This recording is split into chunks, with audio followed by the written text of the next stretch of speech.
Good morning, students. BSc Part 2nd, Paper 3rd, Electronics. In the last lectures, we have discussed some network theorems like superposition theorem, Thevenin theorem, and Norton's theorem. In today's lecture, we are going to discuss reciprocity theorem.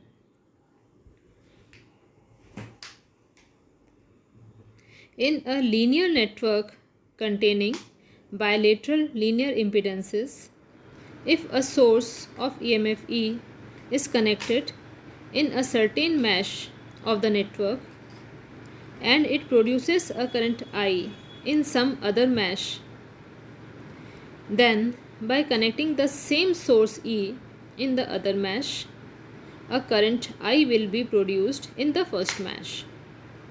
This theorem can be written in other form also.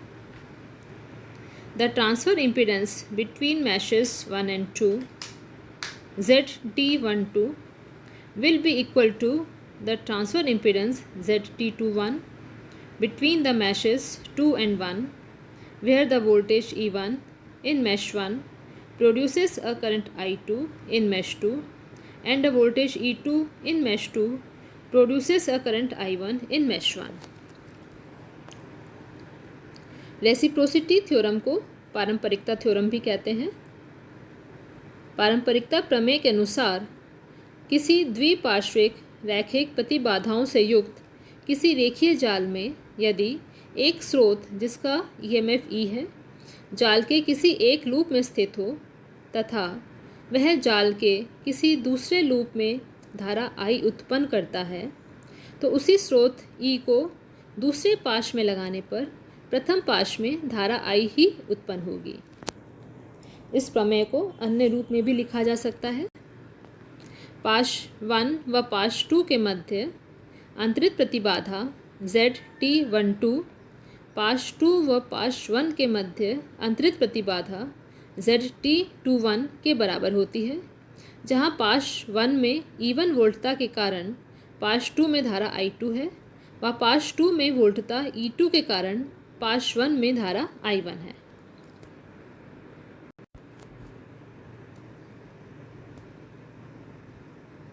इस प्रमेय को सिद्ध करने के लिए अब हम एक नेटवर्क लेते हैं, एक 2 मैश नेटवर्क लेते हैं जिसमें 2 मैश हैं। पहले मैश में सोर्स E लगा हुआ है और दूसरे मैश में कोई सोर्स नहीं है। इस नेटवर्क के अंदर 3 इम्पीडेंसेस हैं, Z1, Z2, Z3। Source E के कारण पहले मैश में धारा I1 है और दूसरे मैश में धारा I2 है। अब इस नेटवर्क के दोनों लूप के लिए, दोनों मैशेस के लिए हम किरचॉफ्स वोल्टेज लॉ की इक्वेशन लिखते हैं।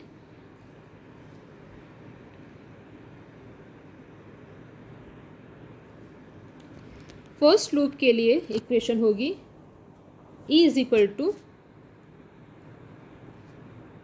Z1 I1 plus Z3 I1 minus I2 is equal to Z1 plus Z3 I1 minus Z3 I2।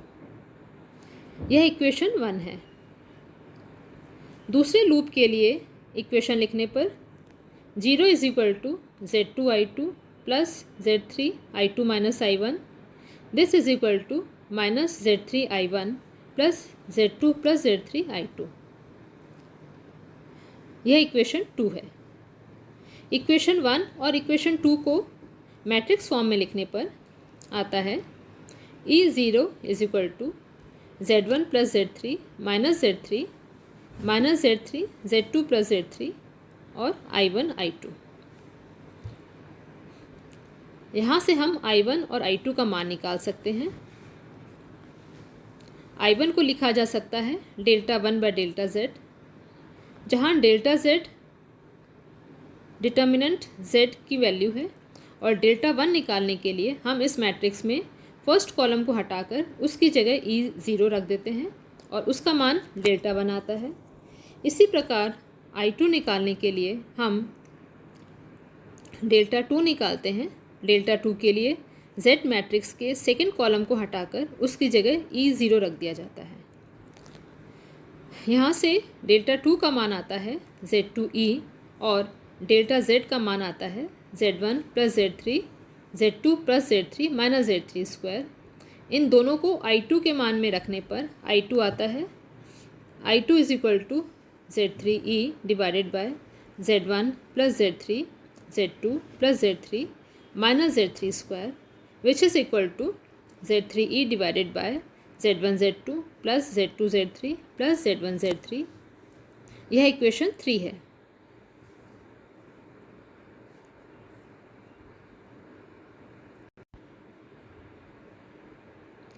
Theorem को प्रूव करने के लिए अब हम सोर्स E की पोजीशन चेंज करते हैं। अब पहले मैश में से E को हटाकर दूसरे मैश में लगा दिया जाता है। Z1 Z2 और Z3 उसी प्रकार रहते हैं। अब सेकेंड मैश में जो E लगा हुआ है उसके कारण दूसरे मैश में धारा I2 प्राइम है और फर्स्ट मैश में धारा I1 प्राइम है। अब वापस इस नेटवर्क के दोनों लूप के लिए किरचॉफ्स वोल्टेज लॉ की इक्वेशंस लिखते हैं।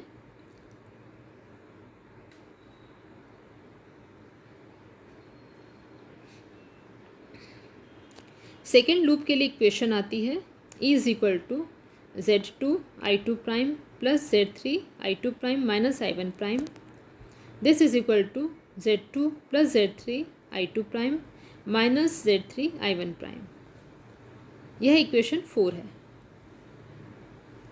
फर्स्ट लूप के लिए इक्वेशन लिखने पर आता है 0 is equal to Z1 I1 prime plus Z3 I1 prime minus I2 prime. This is equal to minus Z3 I2 prime plus Z1 plus Z3 I1 prime. यह equation 5 है। अब equation 4 और इक्वेशन 5 दोनों को मैट्रिक्स फॉर्म में रखने पर हम लिख सकते हैं E0 is equal to Z2 plus Z3 minus Z3 minus Z3 Z1 plus Z3 और I2 प्राइम I1 प्राइम। यहाँ I2 प्राइम को ऊपर लिखा गया है क्योंकि I2 प्राइम सोर्स E के कारण उसी लूप के अंदर धारा है। अब I2 प्राइम का मान हो गया डेल्टा 1 बाय डेल्टा Z और I1 प्राइम का मान हो गया delta 2 by delta Z। Delta 1 का मान निकालने के लिए फर्स्ट कॉलम को हटाकर उसकी जगह E0 रख देते हैं और उसका मान निकालते हैं, और इसी प्रकार डेल्टा 2 का मान निकालने के लिए सेकेंड कॉलम को हटाकर उसकी जगह E और 0 रख देते हैं और फिर उसका मान निकालते हैं। इस प्रकार डेल्टा 2 आता है Z2 plus Z3 E minus Z3 0 is equal to Z3E। Delta Z का मान आता है Z2 plus Z3 multiplied by Z1 plus Z3 minus Z3 square which is equal to Z1 Z2 plus Z1 Z3 plus Z2 Z3।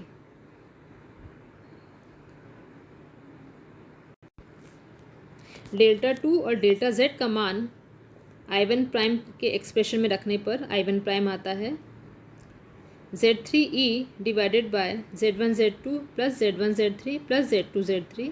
यह equation 6 है। अब हम equation 3 और equation 6 को कंपेयर करते हैं। इक्वेशन 3 में धारा सेकेंड लूप की धारा थी जबकि सोर्स फर्स्ट लूप में लगा हुआ था, और इक्वेशन 6 में धारा फर्स्ट लूप की धारा है जब सोर्स सेकेंड लूप में लगा है। तो रेसिप्रोसिटी थ्योरम के अकॉर्डिंग दोनों धारा बराबर होनी चाहिए। हम देख सकते हैं कि I2 और I1 प्राइम बराबर हैं।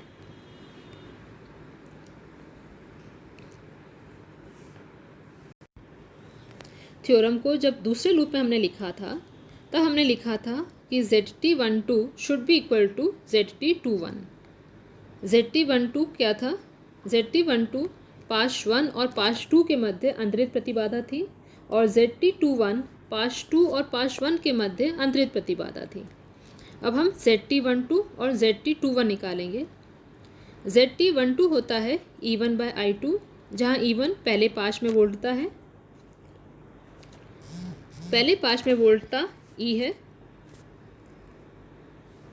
और दूसरे पाश में धारा I2 है जिसे हम पहले निकाल चुके हैं। इक्वेशन 3 से I2 का मान रखते हैं Z3E upon Z1 Z2 plus Z2 Z3 plus Z1 Z3।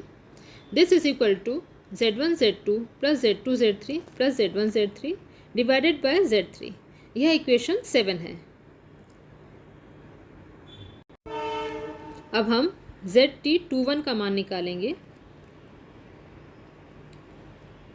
ZT21 पाश 2 और पाश 1 के मध्य अंतरित प्रतिबाधा है। इसका मान होता है E2/I1। E2 दूसरे पाश में वोल्टता का मान था जो E था, इसलिए हम E लिख देते हैं। और I1, यहाँ पर I1 दूसरे पाश में वोल्टेज सोर्स लगाने पर पहले पाश में धारा थी जो I1 प्राइम के बराबर थी। इस प्रकार हम लिख सकते हैं ZT21 is equal to E/Z3E divided by Z1Z2 plus Z2Z3 plus Z1Z3। यहाँ I1 is equal to I1 prime लिया है, तो इक्वेशन 6 से I1 प्राइम का मान लिख दिया हमने। तो ZT21 आता है Z1Z2 plus Z2Z3 plus Z1Z2 divided by Z3। इस प्रकार ZT21 ZT12 के बराबर है। इक्वेशन 7 और इक्वेशन 8 को कंपेयर करने पर हम देख सकते हैं कि ZT12 ZT21 के बराबर है। इस तरह से रेसिप्रोसिटी थ्योरम प्रूव होती है।